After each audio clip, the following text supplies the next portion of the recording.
Bonjour à tous et à toutes.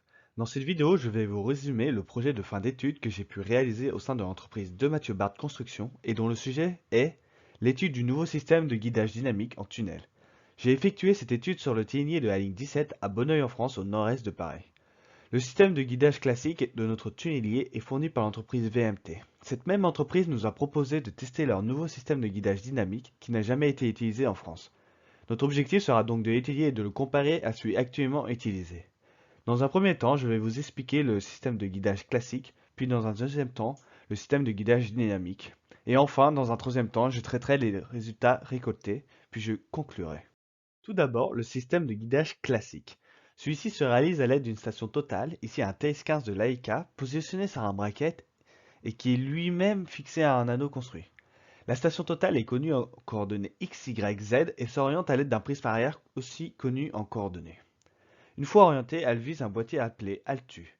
En le visant et grâce à tout électronique embarqué, nous connaissons la position exacte du tunnelier, son orientation, son roulis et son tangage. Ainsi, lors du creusement, le pilote du tunnelier lance la navigation sur le logiciel Tunis et obtient la position exacte du tunnelier en temps réel. Au fur et à mesure que le tunnelier avance, nous devons effectuer des changements de station afin de garder l'appareil et le prisme d'orientation dans le tunnelier avant qu'il ne soit plus accessible. Nous avons ensuite le système de guidage dynamique. Nous avons gardé la même station totale que pour le système classique. Elle sera positionnée directement sur le ténier et avancera donc avec celui-ci.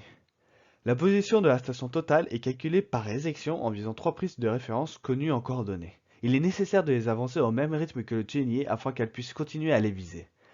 Grâce à une embase auto-nivelante spéciale, l'appareil reste en permanence de niveau.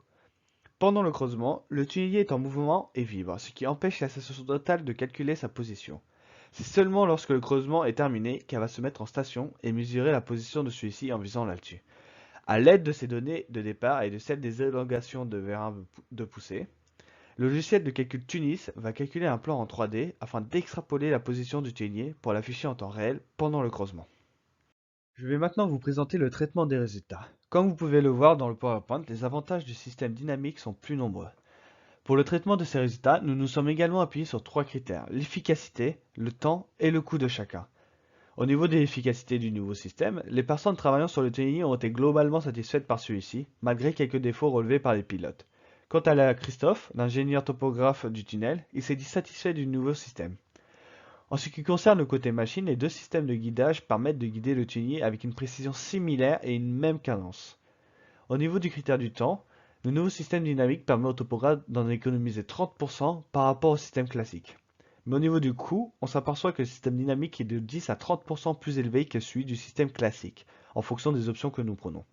En conclusion, on peut dire que cet essai a convaincu le chantier qui a décidé de garder le système dynamique pour la fin de la première partie du chantier et a envisagé de l'utiliser pour la deuxième partie du chantier.